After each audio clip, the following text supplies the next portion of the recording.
Here's a fun fact. Zelda 64 was not the first Zelda project started by Nintendo after A Link to the Past. After the success of Star Fox and the FX chip on the SNES, the company began working on a remake of Zelda 2: The Adventures of Link. The game would feature a polygonal model of Link and would focus on swordplay. Although the project would not make it past the prototype stage, its focus on swordplay would eventually be incorporated in Ocarina of Time.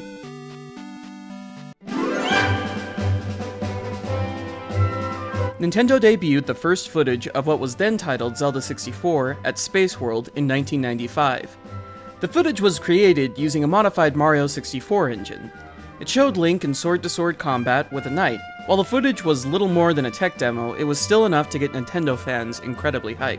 Over the next couple of years, screenshots began to trickle through various magazines and websites. Finally, in October of 1997, Nintendo released some concrete details on the story of Zelda 64 via the official Zelda webpage. The following is the story exactly as it was written back in 1997 on the official Zelda webpage. Even though Zelda 64's story is set in the misty past, players will once again take on the mantle of the young hero, Link. As the story begins, Link is preparing for his coming-of-age ceremony, in which he will receive his guardian spirit. In the tradition of his people, children receive a fairy from the fairy tree when they reach adulthood. This fairy becomes a person's lifelong familiar. Link's ceremony, however, is not destined to be a happy one. The fairy tree, source of guardian spirits, is captured by a strange creature from the depths of the forest. Link is able to locate his guardian spirit, Navi, and with her help, slay the creature. However, in the process, the fairy tree is grievously damaged. As its life force ebbs, the fairy tree speaks the words that will shape Link's destiny. Do not allow the thief Ganondorf to claim the Triforce, the tree mystically communicates. O brave one, you must take this sacred stone to a wise man. Ganondorf was infamous throughout the land for his evil practices as the King of Thieves. He lusted for the power of the Triforce and searched throughout Hyrule for its resting place, most recently plunging into the forest of Link's people. Link knew he was in grave danger should Ganondorf find him. He took the sacred stone from the fairy tree and set out for Hyrule Castle, the capital of the Hyrulean people. Upon entering the castle, Link is welcomed by the young Princess Zelda, a woman of the Hyrulean royal family, about the same age as he. She is well aware of the crisis facing the land of Hyrule. Zelda relates further details about the Triforce's hiding place, telling Link that he needs to find the 3 sacred stones that fit into a magical ocarina, which serves as the key to a hidden realm. Link's race with the evil Ganondorf to find the sacred stones and the hiding place of the Triforce is on. Zelda 64 tells the story of an earlier age of Hyrule, when Ganon was merely known as the King of Thieves, and not the powerful creature of evil he becomes in the other Legend of Zelda adventures.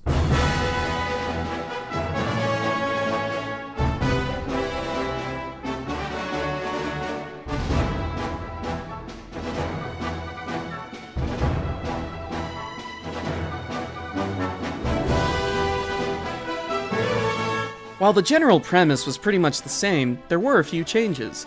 The fairy tree became the Deku tree, and Link became the only boy without a fairy since, well, spoiler alert for a 15-year-old game, he is not in fact a Kokiri, but a Hylian, the Zelda equivalent of High Elves, and the stones Link must find end up being put into the altar in front of the Door of Time in the Temple of Time instead of fitted into the ocarina.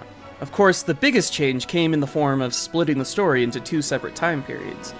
This decision also resulted in the player being able to control Link as a young boy as well as an adult. The decision to split the game up is likely the reason the game was delayed from an early 1998 release in North America to a late 1998 release. Of course, the wait was well worth it.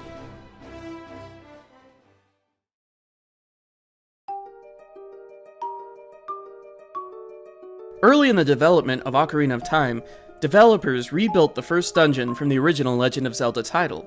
Just like the original on which it was based, this beta dungeon was built of blue tiles, filled with Stalfos, and ultimately culminated with Link finding a piece of the Triforce. Or, in this case, the entire thing. The footage was only ever released as a proof of concept, shown at various conventions.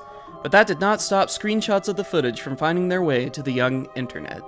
And there were plenty of complete jerks who decided it would be hilarious to convince gullible 10-year-olds, like myself, that obtaining the Triforce was actually possible.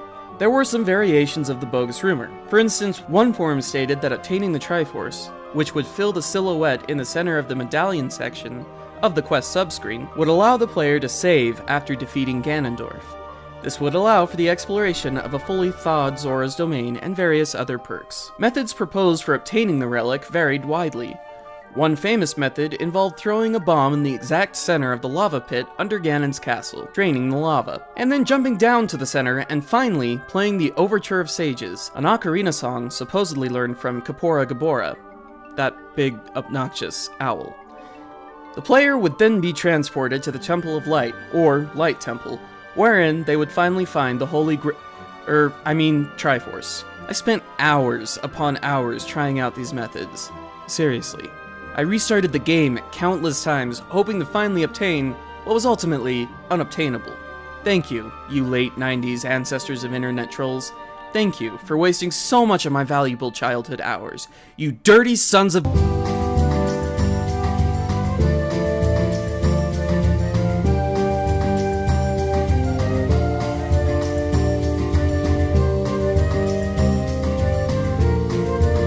Thanks for watching, everybody. I'm sorry I lost my cool back there. I'm not proud of it, but frankly I'm upset when people waste my time.